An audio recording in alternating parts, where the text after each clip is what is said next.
Ang biyayang ako, isang paglalakbay ng pagkilala sa sarili at bokasyon. Sa buhay, madalas tayong naghahanap ng direksyon. Ano bang dapat kong tahakin? Sino ba talaga ako? Ano bang layunin ko sa mundong ito? At sa paghahanap ko na ito, may isang mensahe na nagbigay liwanag. Ang ako ay biyayang tinatanggap ko, sabay isinasakatuparan. Natatangi ang aking pagmemeron sapagkat ako lamang ang maaaring maging ako. Ngayong araw, samahan niyo ako sa isang pagsusuri, pagninilay at personal na paglalakbay tungkol sa napakalalim na mensaheng ito.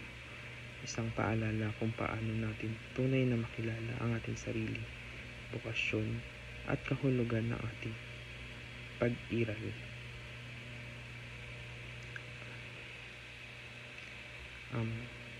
Unang segment, ang ako ay biyaya.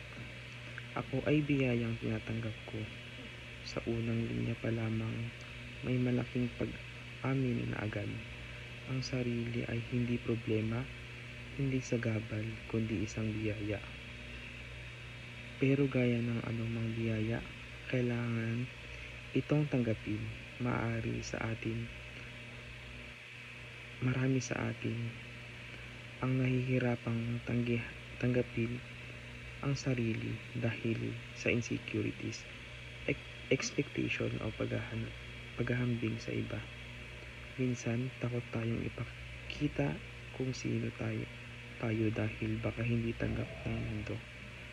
Ngunit ang mensaheng ito ay nagpapaalala, hindi aksidente ang pagkatao mo. Hindi ka sobra, hindi ka kulang, may layunin ang lahat ng strength mo, flows mo, experiences mo. Kaya ang unang hakbang, tanggapin na ang ako, itong kabuuang nararamdaman ko, pinaniniwalaan ko, pinagdadaanan ko ay biyaya. Pero hindi dapat ito nagtatapos. Sabay isinasakatuparan, ibig sabihin hindi lamang sapat ang pagtanggap. Dapat natin itong sa buhay. Ibig sabihin piliin ang sarili, kilalanin ang sarili, igalang ang sarili, pakinggan ang sarili. Ang biyaya ay naging tunay lang kapag ginagamit natin ito. Ang ikalawang segment, ako lamang ang maaaring maging ako. Natatangi ang aking pagmemeron sapagkat ako lamang ang maaaring maging ako. Simple pero malalim. Sa mundong puno ng comparison, sinong mas magaling, sinong mas successful, sinong mas maganda, sinong mas mabilis. Minsan nakalimutan natin ang katotohanan ito. Wala kang kapareho, wala kang kaklase sa pagkatao, wala kang kakambal sa bokasyon.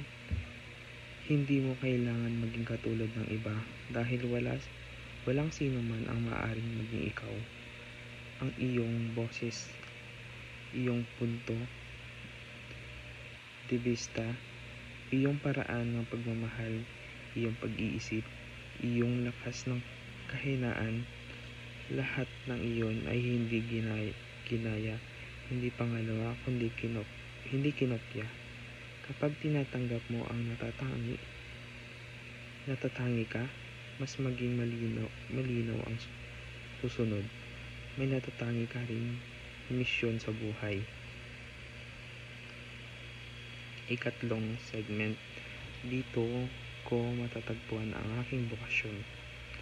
Dito ko matatagpuan ang aking sarili, ang aking bokasyon, ang aking kaligayahan. Napakahalaga ng tatlong salitang ito: sarili, bokasyon, kaligayahan. At lahat sila nagsisimula sa iisang punto. Pagkilala sa sarili. Hindi mo kilala ang bokasyon mo kung hindi mo kilala ang sarili mo, ang talento mo, ang passion mo, ang pinapahalagahan mo ang nagpapasaya sa'yo. Maraming tao ang napupunto sa trabahong hindi nila gusto dahil iyon ang sabi ng magulang, ng ibang tao, o ng pressure ng lipunan. Pero sabi ng mensahe, hindi nagiging ako kapag wala akong inaako. Hindi ka nagiging totoong ikaw kapag hindi ka inaangkin ng direksyon ng buhay mo. At dito pumapasok ang tunay na kaligayahan. Hindi ito yung pansamantalang saya. Hindi rin ito yung pakitang okay sa social media. Ang tunay na kaligayahan ay nanggagaling sa buhay na nakahanay sa sarili at bukasyon. Ika-4 na segment, hindi makukuha ang panggagaya.